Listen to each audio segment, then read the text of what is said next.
बिस्मिल्लाहिर्रहमानिर्रहीम। अस्सलाम वालेकुम नाज़रीन। शुरू दिन से आपको कहा जाता रहा है कि जनाब ये आल पाकिस्तान प्रोजेक्ट ये बहुत बड़ा फ़्रॉड है, आदम अमीन चौधरी बहुत बड़ा फ़्रॉड है, इसके वालिद जो अमीन चौधरी हैं वो भी कहीं ना कहीं मुलव्वस हैं।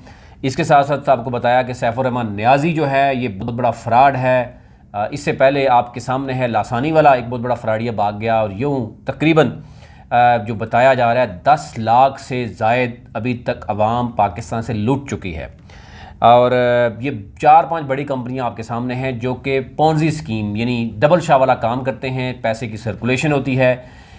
यानी जो एवरेज एक आम बैंक मुनाफा देता है कि बैंक भागता तो नहीं है, इसलिए ये लोग क्या करते हैं कि 8% से लेके 24% तक प्रॉफिट देने की बात करते हैं। यानी अगर आप 1 करोड़ इनके पास जमा कराएंगे तो मंथली आपको 8 लाख से 24 लाख आपको देंगे, और फिर आप और मज़ीद लोग लेके आगे फंसाते हैं, और यूं आपकी अपनी ही रकम किस्तों में वापस मिल रही होती है, इतने में प्रोजेक्ट ख़त्म हो जाता है।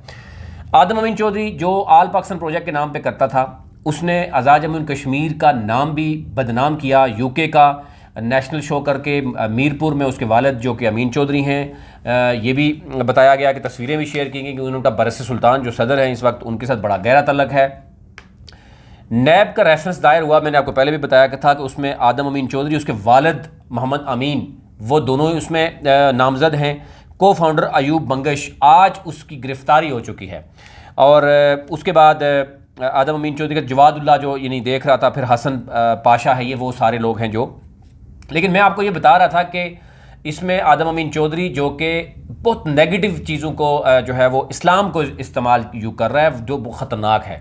वो हमेशा ये बात कर रहा है, आप उसकी वीडियो ज़रा देखें, पुरानी वीडियोज़ हमने भी की हैं, कि वो ये कहता था कि अल्लाह का नाम लेने के बाद वो कहता था कि जो पाकिस्तान है वो ला इलाहा इल्लल्लाह मुहम्मद रसूलुल्लाह पे बनाया गया है, और मेरी कंपनी के जनाब ये भी मौजूद है। और काम किस पे करता था? सूद पे।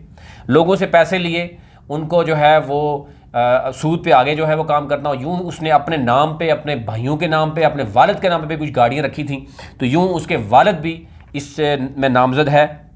और मीरपुर में कुछ लोग, गुज़श्ता वीडियो में मैं आपको बताया था, कुछ लोग मिलने जा रहे थे कि ये मोहम्मद अमीन साहब को भी जनाब उनसे पैसे लेंगे, और बरस सुल्तान से मिलना चाह रहे थे।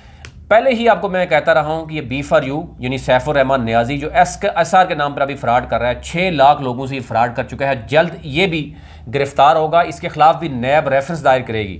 ये मैं आज भी आपको कह रहा हूँ, इससे पहले भी आपको कहता रहा हूँ। और अभी आपके सामने है आल पाकिस्तान प्रोजेक्ट। अप्रैल में आदम अमीन चौधरी गिरफ़्तार हुआ, उसके बाद आज फैसल अमीन बंगेश जो को फाउंडर है इसका, वो भी गिरफ़्तार होगा। इस्लामाबाद हाई कोर्ट से उसकी जो बेल थी उसको जो है ना वो खारिज हुई, और उसकी जो जितने भी उसके जवाब थे वो रिजेक्ट हो गए। अब फाइनली वो भी गिरफ़्तार हुआ, वो भी अड्याला जेल की आवाज़ खाएगा या कहीं और जाएगा, लेकिन जो भी चीज़ें हैं वो सामने आपके सामने रखेंगे। यूँ आल पाकिस्तान प्रोजेक्ट के नाम पर फ़्रॉड जो है वह यहाँ तमाम हो गया है, तमाम लोगों के साथ वो फ़्रॉड हो चुका है, वो माजी का किस्सा बन चुका है। इससे पहले जो लासानी के नाम पर वो एक फ़्रॉड करके वो मुल्क से बाहर भाग गया।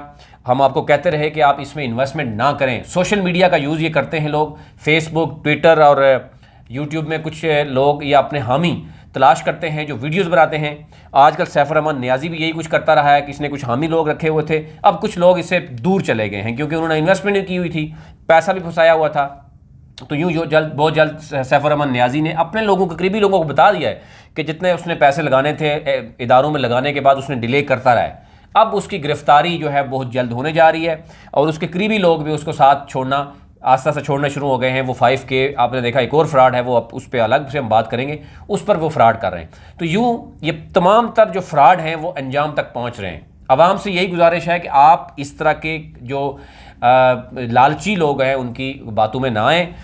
आदम अमीन चौधरी जो आपको कहता था कि मैं UK से आया हूँ और मैं आपकी किस्मत तब्दील करने आया हूँ, फिर उसने ना सिर्फ पाकिस्तान बल्कि कश्मीर का नाम भी बदनाम किया। और मीरपुर में इस वक्त मैं कहूँ कि शोक के हालात हैं कि अमीन जो उनके वालिद थे, आल्दो को उनका एक बड़ा नाम था, वो डॉक्टर थे, वो सियासतदान भी थे, लेकिन वो भी रेफरेंस उनके ख़िलाफ़ भी दायर हुआ है। उनका एक पॉलिटिकल कैरियर था, वो भी अपने साहबजादे ने उनके दाव पे लगा दिया है। अब कुछ लोग, मैंने बताया था कि बरस सुल्तान से मिलना चाह रहे थे, कि वो कह रहे थे कि उनके बड़े अमाउंट है, पैसा है, बहुत से कश्मीरी हैं जिनका पैसा है जो आदम अमीन चौधरी ने आल पाकिस्तान प्रोजेक्ट में लिया।